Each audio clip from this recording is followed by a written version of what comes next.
The following is paid programming. I'm a big fan of money. I like it. I use it. I have a little. You want something more. I keep it in a jar on top of my refrigerator. Something more from your hard work. I'd like to put more in that jar. That's where you come in. There's gotta be something more. Gotta be more than this. Whether it's financial planning, mortgages, insurance concerns, or those quality of life issues that make the money matters matter. Whatever is on your mind today, call Something More now. Toll free, 866-771-8901. Come on, let's get you something more. I still can't even hardly believe my ears when you even tell me this. Gotta be something more. Something More with Chris Boyd, certified financial planner professional, advising clients across the country. Here he is, J. Christopher Boyd. Welcome back to Something More with Chris Boyd. I'm Jeff Perry, an investment advisor representative with Asset Management Resources, sitting in for Chris today. He's off on this holiday weekend.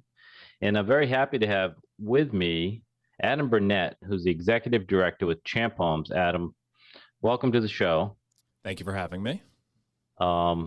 We've been having a variety of nonprofits who are serving the Cape Cod community come on, and I believe we have you on, if not every year, almost every year, talking about your mission, the things that you're doing.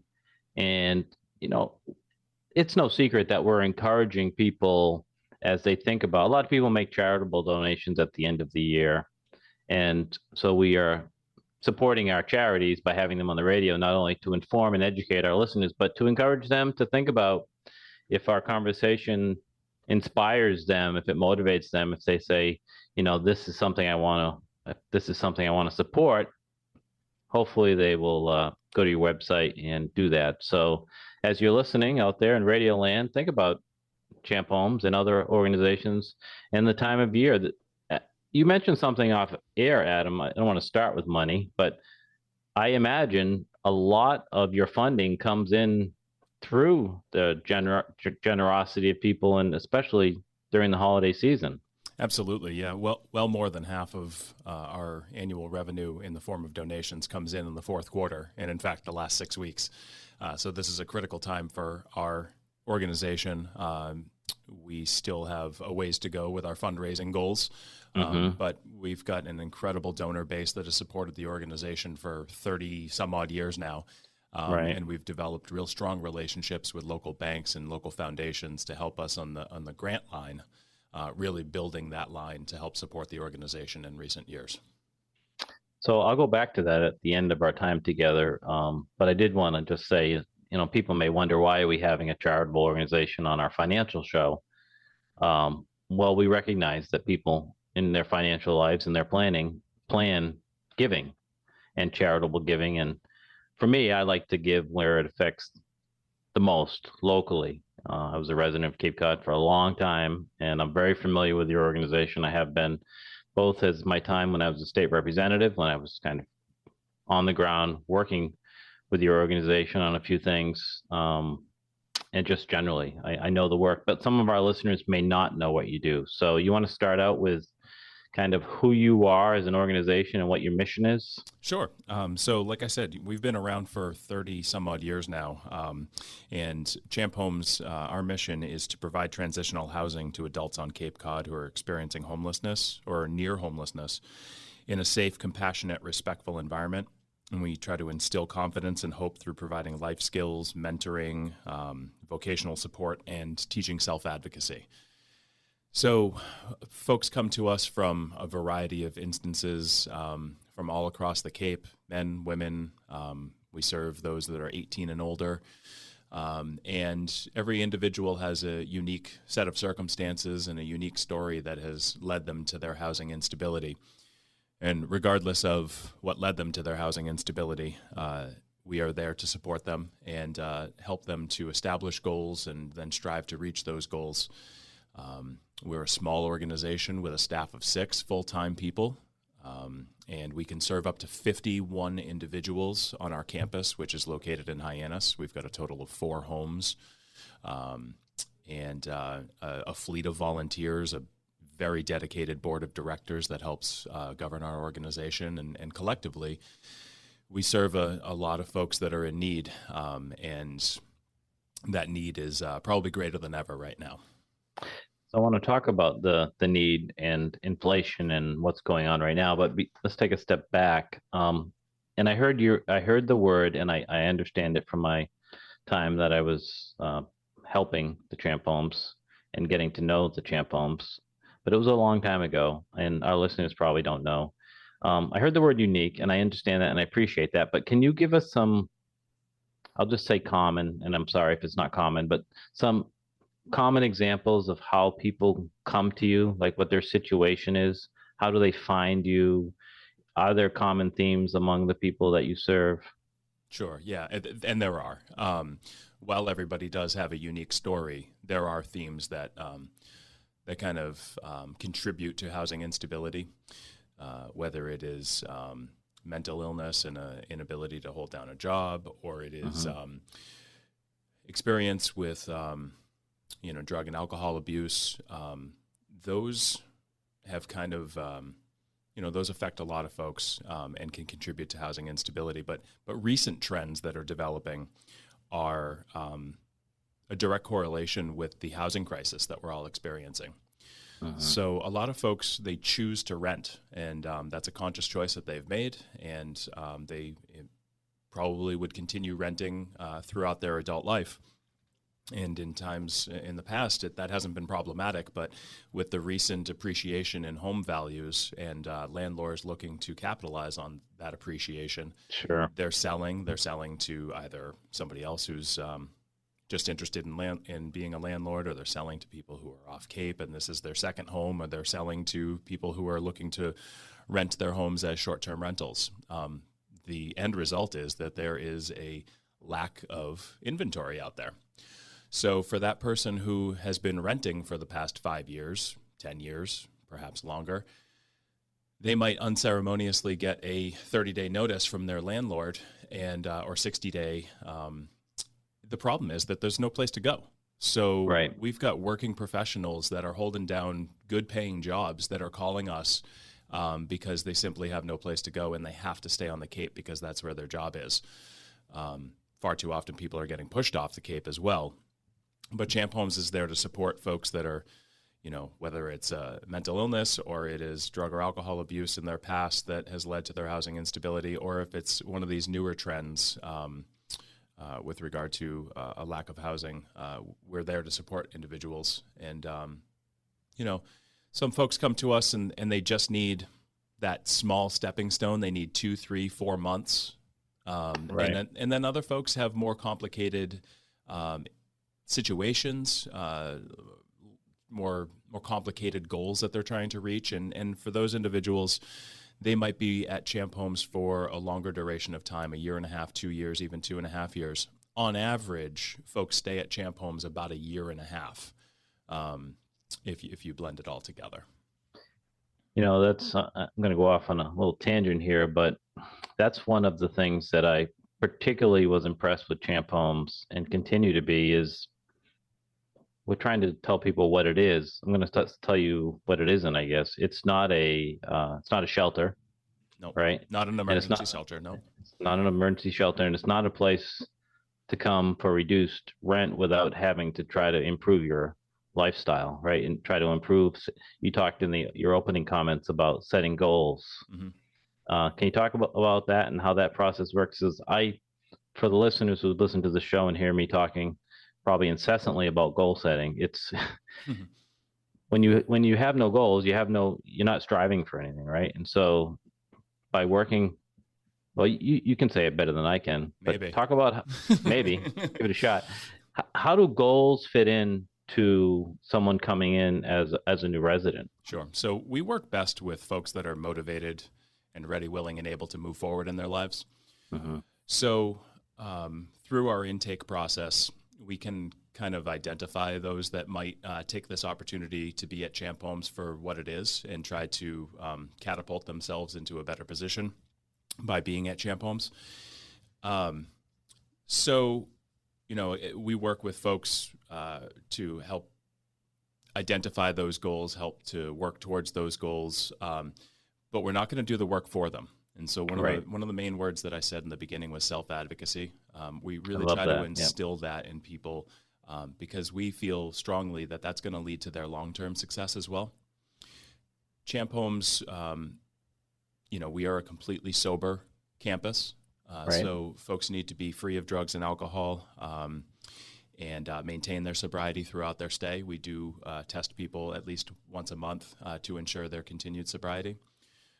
They also need to be either working, volunteering in the community, or furthering their education.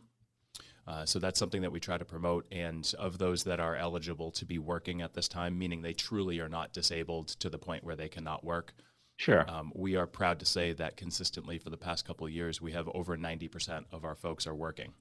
That's very impressive. They also pay a community fee of $125 per week. And so that is to reinforce good financial habits. It also, sustains the organization with about 40% of our annual revenue. But it also, it's a little bit of the skin in the game thing. You're going to take an opportunity that you're paying for much more seriously than an opportunity that is handed to you. And so,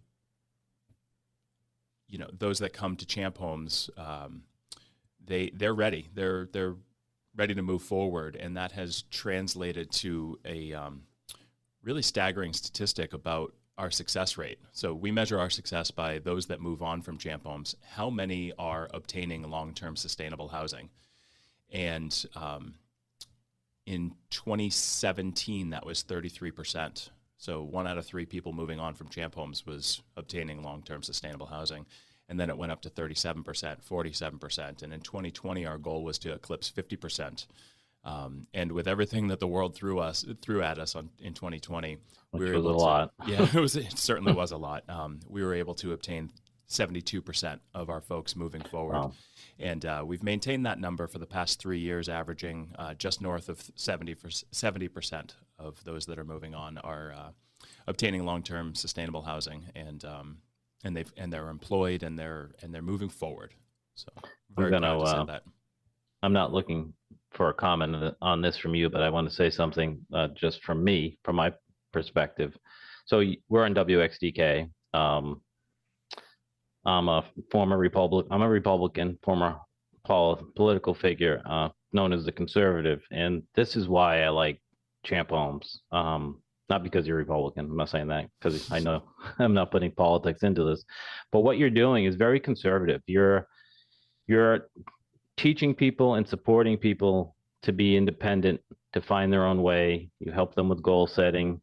One of the requirements is work, sober living, find their way on their own eventually. Year and a half is not a super long transition. I've come across sober homes, and I know you're not a sober home, but I've come across sober homes that have no requirements. As long as somebody pays the weekly fee, they can stay there forever.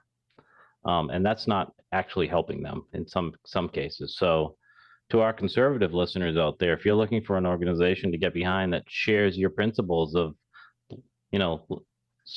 faithful principles, conservative principles of finding people who are in need, who are serious and willing to take the steps to improve their lives and become independent, employed, living independently and being productive members of society. That's why I love Champ Homes and think that what you do, and that number, if I remember the numbers from when I was around as a political figure and visiting Champ Homes and knowing your former executive directors, if I never thought you would get to a number as high as 72%. No, I thought a realistic goal was probably 50%. So kudos to you and your staff, and keep up the good work. Thank you. On that. Thank you. Yeah, and all politics aside, what we look for are those common threads that will lead to long-term success. Right. And I'm glad it translates to your listener base, but also it should. It definitely does. But that's, we're not doing it for that purpose. We're doing it for the individual, and we're doing it for them to have the tools necessary to sustain their success and not have them have to come back to Champ Homes after 6 months or a year's time because they were ill-equipped to succeed on the outside. Absolutely. And there's so many programs that don't encourage and require individuals to take those steps. And so thank you for doing that. Let's go back to the need. You said you have 51 residents at a time, right? We can Correct? serve up to 51 at any given time, yes. How's the need? Is there more need is out there? I mean, if you had more rooms, beds, however you frame it, would there be people that you could serve? Yeah, and so, Champ Homes isn't for everybody because we need to engage with those that are sober. They're ready to move forward. They Sure. are. So a lot of folks that are experiencing housing instability might not be ready for that commitment that comes Fair along enough. with coming to Champ Homes. So while we are seeing an increasing number of intake calls, we're not necessarily seeing an increasing number of people who are ready for Champ Homes. Yep. And I don't know if that's COVID. I don't know if, this is exacerbated some of the mental illness that is out there and drug and alcohol abuse. But some people are just not ready. Mhm. So, if we had more beds, we would also have to somewhat change our intake criteria. We require a certain amount of sobriety before coming to Champ Homes, and we would probably have to lessen that threshold. But you also have But with you that have to comes, take in right. We're about to say the same thing. We're about to Right. say that we need to not only think of the individual that's looking to come to Champ Homes, but the 40 some odd people that are already there. And we've established this intake process that properly vets people and makes sure that they're ready, willing, and able to move forward and that they can sustain the stay and it's a good environment for them at Champ Homes. And for us to compromise that intake process to fill beds and to, Understood. might translate to a lower success rate. And so Absolutely. it's always a balancing act between trying to do the right thing for the individual and do the right thing for the 40 some odd folks that are already there. Well, the proof is in the data. If you are not only in excess of 50% success rate, that's how you measure it. If you're up in the low 70s, then your intake process is working because you're finding the right people. And just a few people, just a few negative people in an environment, in a healthy environment, can change the course of the entire program. Absolutely. So- And it is a fragile environment. We're working with some fragile people, but we've hired an incredible staff, absolutely incredible staff who they're compassionate, they are smart, they're motivated, they work hard, but they have this way with those that are coming to Champ Homes to draw out the best in them and to motivate them in a compassionate, thoughtful, family-like atmosphere. Sometimes some folks need a kick in the rear to move forward. And, Absolutely. We've got an incredible Accountability staff. is important. Yep, and we've got an incredible staff that finds that balance between being compassionate and supportive and also motivating people. And I think that truly leads to our long-term success and the success of all of our champs at Champ Homes. Well, people are listening and they, we started off the interview, Adam, with talking about this is the time of year that many people dedicate funds to charities. If people want to learn more about Champ Homes or if they're interested in making Champ Homes one of their annual donations, how do they find out more? Our website is www.champhomes.org, and there's a host of information on there about the program itself, what we are, what we aren't, to fill in some of the gaps from this conversation. And there is also a donation page on there, a secure donation page.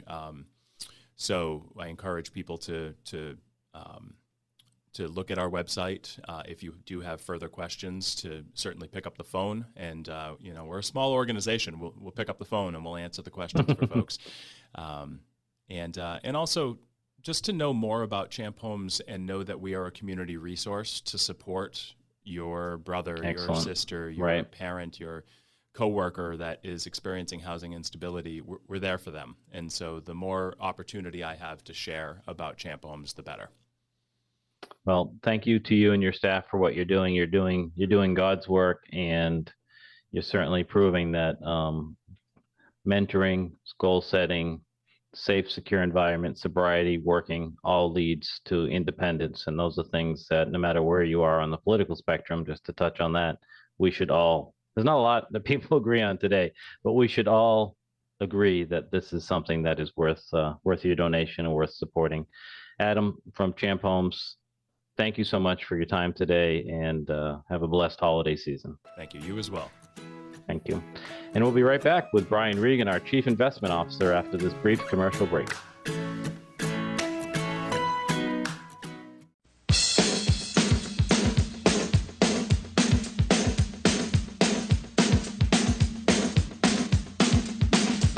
Welcome back to Something More with Chris Boyd. I'm Jeff Perry, sitting in with Chris. And for this next two segments, we have Brian Regan, our Chief Investment Officer. Brian, thanks for joining us again.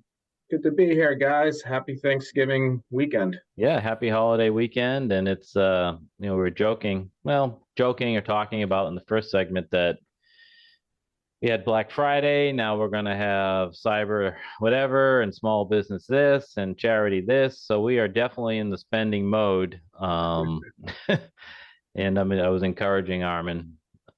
I'm going to stay on you about this, Armin. I was encouraging Armin to make sure he has that holiday budget and to get his budget together for 2023. So I see a future episode of Armin's budget journey. The transformation. The transformation. Brian, we always have a lot to talk about with you with markets and economic stuff. But you write a lot of articles that get published in various settings. And recently, in November, certainly, you wrote an article entitled "The New World Order or Continued Global Economy." What will the economy look like in the future? Read our experts' analysis of opposing predictions for the Odd Lot podcast. And so you had the podcast, you wrote this article, it was published. Was it published in the street? Retirement? Yes. And it's on our website, amrfinancial.com. You go to the website and you can see the article right there on the homepage and read it for yourself. First of all, Brian, what inspired you to, you have a lot of things you write about, so you have a lot of choices of what to write about. Why this subject? Well, when I started writing for The Street, I tried to write things in very simplistic form, so the average person could understand it really easily. Mm-hmm. And they encouraged me to write for a more sophisticated audience, which I was ecstatic about. It really felt like the handcuffs were off me, and I could write about almost anything I wanted.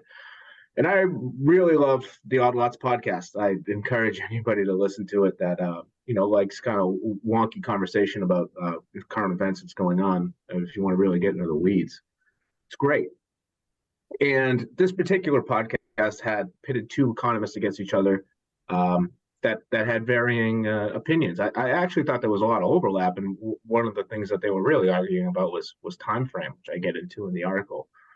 But essentially what I thought the whole hour-long podcast came down to was, is globalization going to continue as it has for the last 40 years? Or has the new events that started in Russia and Ukraine going to spill over into what they would call a new world order? And the article just basically, I sum it up with the argument that I would agree that hopefully, and it's very hopeful because we don't know this for sure, that the continued new world order, the continued world order continues. The same kind of globalization progress that we've had that's accelerated drastically since, really the beginning of the 1990s, but even, 10 years prior to that. And you could argue, after World War II, continues, where the dollar is a dominant global currency. Reserves are held in global other countries as for FX reserves to support their own currencies, and it'll normalize interest rates in time. Now, the opposing view was much of what's going on right now, where we're seeing dramatic changes in interest rates. Maybe countries are reevaluating what they use for reserves. This particular economist argued I think incorrectly, that commodities have become so important as we see oil and gas and food become scarce pretty quickly through war, that they would become the new reserves in certain countries. Now, the reason why I argue that that's not necessary, that I don't necessarily see that happening, is because we've seen Argentina, for example, is a country that is very, very rich in natural resources, and they have constant problems with their currency, despite this fact that the same thing with Venezuela, very, very oil-rich nation that cannot seem to, that's not a solve for all the other problems that they have. So ultimately, that and that argument really lost me when the argument turned into the United States having a current account surplus rather than a deficit, which basically means dollars are staying in the country instead of flowing out of the country. That is I guess never say never, but it's really hard to imagine under today's circumstances, which means that we'll have more euro dollar deposits overseas for the foreseeable future. So I joked at the end that I might have a bias because the professor, the professor went to my university or top teachers at my university. But my hope and I think my expectation is the progress that we've made on globalization will more or less continue after this, let's call it, pretty significant blip on the radar. You certainly in the article talk about this, and I'm sure the podcast, I haven't listened to the podcast, is focused on economic things, right? But I think you can almost write the same article with the same themes if you're looking at it geopolitically, right? I mean, to me, the globalization, if you will, of the economies and the interaction between the world economies, nations, makes us geopolitically safer generally. I mean, if you look at, you mentioned the Ukraine-Russia war, if you will, it's because of the relationships and the economic dependence and just the interconnected, how we're all interconnected, that leads to a country like the United States and Europe wanting to help the Ukraine and stop that invasion. Yeah, it's interesting. Like, I think there's a saying that the countries that trade together don't war together, right? That's right. That's been like the political argument for those who are isolationists, if you will, politically and economically. But for those who are isolationists, one of the strongest arguments against isolation is, specifically speaking about China. If we're in business with China, if we're trading partners with China, if China is depending on us and we're depending on China for different reasons, but if we're depending on each other, in essence, it makes us both safer. I 100% agree with that. I don't know if you do or not. I do. Yeah, I do. And just to layer on maybe an economic point to that, China imports most of their oil, for example. Right. I don't know if this is well known to people, but they're reliant on the rest of the world for that very, very important natural resource. So, I don't think you necessarily, not only that, currently they're having some overwhelming economic problems on top of their zero COVID policy.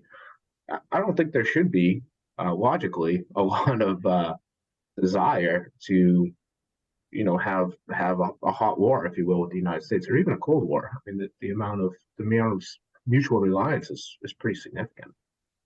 Well, the simple example, and I'm admitting it's overly simple, but if the United States stopped trading with China, China can't feed their people. I mean, that's kind of the real broad way to look at it when you see the economic impact that we have is importing goods from China is feeding the people of China in their expansion and their development, both economically and militarily. Yeah, I mean, I don't think that's overly simplistic. That's I haven't looked into it that much, but that seems like a hugely important issue if you're a leader, especially if you're a dictator of a country, right? If you keep bellies full, you're going to have less issues. Right. And we all, I'm saying this as a general philosophy, but of course we have the edges, right? When you can put up with so much from a trading partner, an economic partner, and where does that relationship have to break? And that's the constant struggle we have. I guess we have it not only in China, certainly in Russia is the extreme example, but China to a lesser degree. And then if you go into the Middle East, there's decades long history of arguably countries in the Middle East. We'll talk about Saudi Arabia just as the obvious example, certainly not living to the standards for human rights and other things that we want them to. But the importance of the economic partnership to the United States is great. So we tolerate things that we might not tolerate if the partner was not so important to us economically. And that's the struggles, that's the stresses that happen in the geopolitical world. Unfortunately, I think what we've seen, I always thought incorrectly that the countries who trade together won't war together was a really, really strong argument. And I think one of the things that we're seeing with Russia invading Ukraine is a big breakdown in that argument. They're mutually as beneficial being cooperative as you could possibly be. And I mean, let's just face it, there's a madman that's hell-bent on seeing an error that existed when he was a young man that no longer exists. And that ruined the whole symbiotic relationship that existed there. That theory or philosophy or whatever would be the right term presupposes a rational actor, right? Making decisions rationally and in the best interest of their people. Right. And certainly that's not what we're seeing with Russia's invasion of the Ukraine. So, well, Brian, this was a great article. It gets you thinking, we all have our funnels that we process through. Obviously, mine's a bit more political than yours, and yours is more economic than mine. So I was intrigued by the article, but of course I processed it politically, as I just shared. But it's a great article, and I would encourage our listeners who haven't read it to go to amrfinancial.com. That's our website, and click on it. The title is A New World Order or Continued Global Economy. It was written by our Chief Investment Officer, who I have here on the line, Brian Regan. And Brian, I want to come back. We're going to take a quick break for the commercial break, but want to come back. I want to spend a couple more minutes. I don't want to, we're beating the drum on cryptocurrency and FTX, but it's changing every week. So I just want to touch on it again this week. And maybe from the perspective of individual investors who might be kind of wrapped up in this. And there's a lot going on in the housing market, certainly, and I want to talk about that generally and how it's impacting our overall economy. So we're going to take a brief break, and we'll be right back with segment 6, our last segment of the week, with Brian Regan. Stay tuned.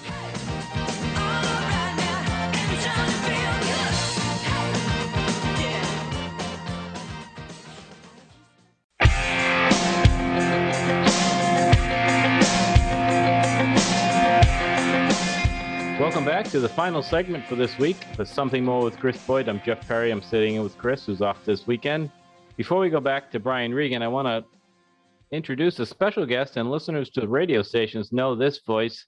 Kevin Matthews is joining us. Kevin, thanks for joining us for a few minutes. Jeff, Brian, thank you so much for allowing me to come on. And I'm sure Chris is having another plate of leftovers as we speak. So I sure hope he doesn't have too much, or he'll maybe extend his weekend into Monday.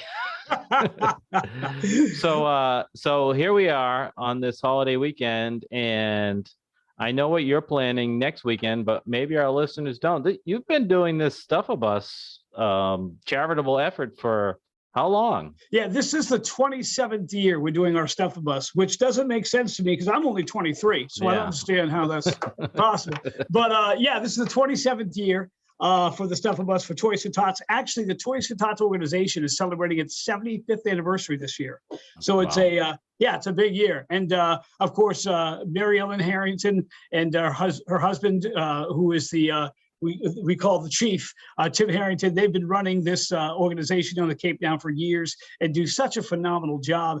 I don't have to tell you guys that, of course, this has been kind of a rough year with the economy. Sure. And we're seeing families and organizations reaching out like never before, needing some help when it comes to toys for their kids. And when you've got to pay a mortgage and pay now increased electric bills, and you've got a car payment and insurance, toys are really at the bottom. So that's where, as a community, Cape Codders have always rised up to help. as we try to get some toys for kids. And you have a unique way of getting people's attention. So Stuff a Bus isn't just a slogan, it's you're stuffing a bus with toys for tots. And so when are you doing this? It's happening next weekend, which is starts at 6 a.m. on Friday morning, the 2nd. It goes till the 4th, the Sunday at 6 p.m. We'll be right in front of the Cape Cod Mall parking lot in front of Target. You'll see us as you drive by. You're going to see 2 5-star school buses there. And basically, we're going to be there every single day collecting toys. All the toys that you bring down to Stuff a Bus stays right here on the Cape, which is really important. A lot of people ask that. So it's just again a way you can help out new unwrapped toys, so we can make sure that every child on the Cape has a toy to open on Christmas morning. I will tell you this, Jeff.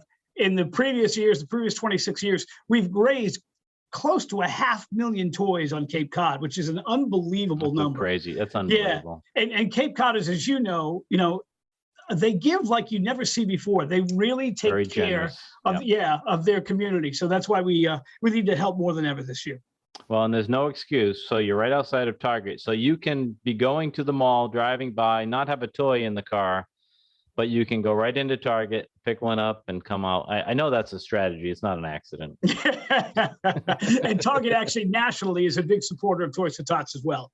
Great. So they do a great job. Well, Kevin, as always, you're awesome. Thank you. You do so much for the community. I mean, we've been at so many events together that you've hosted or been a part of. So I know you're a humble guy, but I'll just say on behalf of the listeners and residents of Cape Cod, thank you for all that you do. Well, I appreciate it. Thank you, Jeff. And thanks to all all the Cape Codders who come down. They're the ones who make it. I just have a big mouth. Everybody else is doing the hard work. Well, you use it for good things. Thanks, Kevin. We'll see you at Stuff a Bus next weekend. All right. Thanks, Jeff. Thanks, Brian. Take care. Bye. In addition to what Kevin's doing with Stuff a Bus next weekend at Target at the Cape Cod Mall, we're supporting Toys for Tots as well. And the toys that we collect at Asset Management Resources will be delivered to the Stuff a Bus. So if you can't make it next weekend and you're around our office, which is in Hyannis, the address of Asset Management Resources is 1060 Falmouth Road, which is Route 28 in Hyannis. All week, you can stop in the office. We're saying between 10 a.m. and 4 p.m. If you're a little early or a little late, someone will probably be there, but we're just putting that out there because we know someone will be there. And we have a couple of boxes for the Toys for Tots drive. And like Kevin said, any unwrapped new toy you can drop off, and we'll make sure it gets to the Stuff a Bus campaign next weekend. Well, I don't know how to transition back into finances after that, but it's a very worthy effort, and as Kevin said, they've been doing it forever, and the toys stay on Cape Cod. So if you're so inclined, please support the very worthy effort. So Brian, can we get you to bring a toy down and throw it in the box? I'm definitely going to do my best. I got the only thing that could keep me away is the behavior of my young child. So I'm going to give a 5-star effort. I can guarantee that. There you go. Thank you. And thank you everyone who's already dropped by a toy. I know the boxes are getting full, and Kevin is right. The people on Cape Cod are very generous, and they especially like charitable drives involving children and ones that stay right here on Cape Cod. Brian, we were talking before the break about a variety of things, and I wanted to spend just a little bit of time. I don't want to beat a dead horse, so to speak, but for a long time, we've been talking about cryptocurrency because in the past, not so much now, but we would get questions from clients who would see the news stories or the hype around cryptocurrency and ask us whether or not it was a good investment. And you've been very consistent, as AMR has been, but you've been kind of the vocal voice of raising the red flags about the risk of cryptocurrency. And last couple of weeks, we've seen the breakup of FTX, one of the major companies involved in cryptocurrency. And where are we now? What's anything new in the last week or so that you'd like to share? Well, I thanks for, saying that I've been a vocal, let's say opponent of cryptocurrency, but I wouldn't really say don't. opponent, but you've been raising the concerns and the risks of putting assets in a cryptocurrency type investment. Yeah, and I think over the last week, I've been reevaluating what I've said. I don't think I've been strong enough in warning people about this, and maybe been a little too wishy-washy. But I think, let me just be very flat out blatant about it now. I think this is very dangerous to your finances, and please, take extreme caution. I mean, I think there's there's nothing else here other than a gamble at this point. I personally don't own any. I personally never have, and I don't see any point in the future that I'll even be remotely interested. So that's, as usual, everything's always subject to change. But that's how I personally feel about it right now. We've never put one client in it. We've always discouraged clients from doing it. There have been instances where the client did not take our advice, and I one of the things that keeps me up at night is thinking about how that individual may have lost a whole lot of money, and maybe I could have been more forceful about it. So I guess that's my personal mea culpa about what's happening now. I wish I was more adamant about my distaste for it publicly. Well, there was certainly no ambiguity of your comments about it, or Chris's or mine or anybody else from AMR who's been on the radio show. And my opposition to it initially, and it remains, but now it's magnified, like yours. But I don't like to invest personally. I never have, or certainly suggest anyone invest in anything that is not very transparent, easy to understand, regulated at some level, has requirements of reporting, is transparent. And the more we see with not just FTX, but other entities seemingly daily, at least weekly, we're seeing that none of that, transparency or governance was a part of these organizations. And, that's the foundation of any investment. You should be able to understand it, and you should know that it's transparent and being regulated at some level. So there's more to. I think it's wildly irresponsible to start a bank, essentially, where cryptocurrency is the underlying assets and deposits. I mean, it fundamentally can't work. And we've learned this. We learned, in the conventional economy, we learned this over 100 years ago, and what created what ultimately ended up being the creation of the central bank. And we know this doesn't work. These imaginary currencies that get put out of thin air. I mean, what happened with FTX, for example, from what I understand, which may or may not be legal, I think the fact that they are in the Bahamas and Hong Kong, I think might shield them from some of this stuff, unfortunately. But essentially what happened was they were loaning customer funds, which is what a bank does. So, people have been saying it's stealing. Well, it's only stealing if there's no collateral. And in this case, intent, yeah.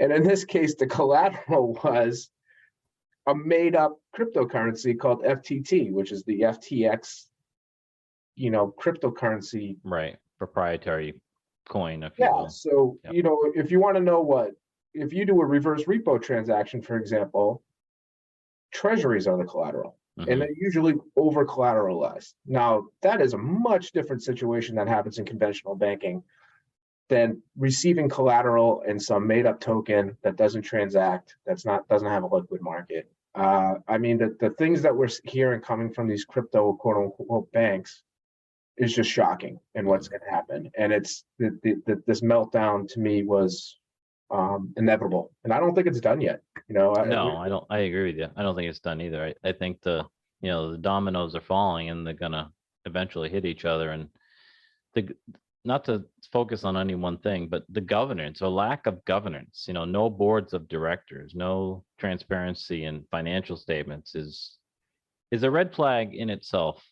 Should have been enough, right? It should have been enough. Like, I'm investing in this entity.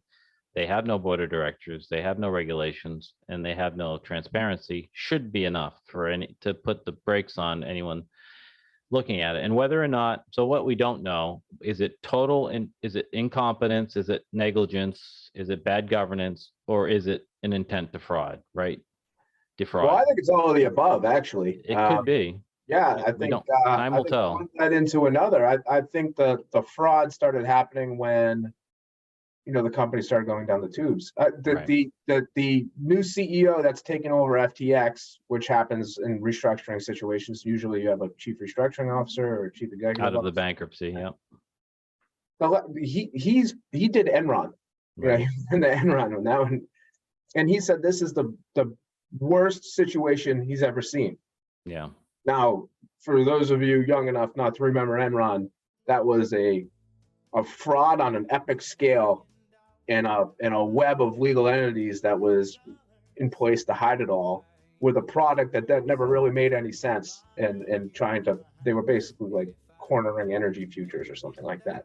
It sounds thematic, doesn't it? I mean, well, it's interesting, right? Like, history doesn't repeat itself, but it rhymes, and this certainly rhymes a certain bit with Enron. But the scale of this is worse than Bernie Madoff. Yeah. And we all know how that story panned out, right? Yep. And I think the best case scenario is this was bad loans. The worst case scenario is this was an epic Ponzi scheme. Yep. And I think it's probably both. I think it's a bad loan that turned into a Ponzi scheme. You're very well could be right, and in the months to come, we'll certainly keep talking about it. And it is an example of understand what you're investing in, and do your homework, and talk to a fiduciary, a financial planner who has your best interests at heart, and listen to the advice and hopefully make the right decisions. Brian, we're out of time for this week. I want to thank you for joining us again. I want to thank the listeners for tuning in.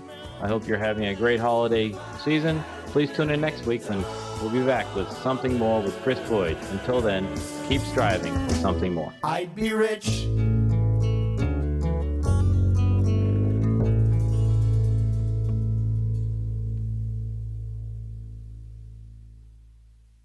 You're listening to Something More with Chris Boyd, Financial Talk Show. Asset Management Resources, LLC, and J. Christopher Boyd, CFP, provide investment advice on an individual basis to clients only. Proper advice depends on a complete analysis of all facts and circumstances. The information given on this program is in the nature of general financial comments and cannot be relied upon as pertaining to your specific situation. AMR, LLC cannot guarantee that using the information from this show will generate profits or ensure freedom from loss. Listeners should consult their own financial advisors or conduct their own due diligence before making any financial decisions.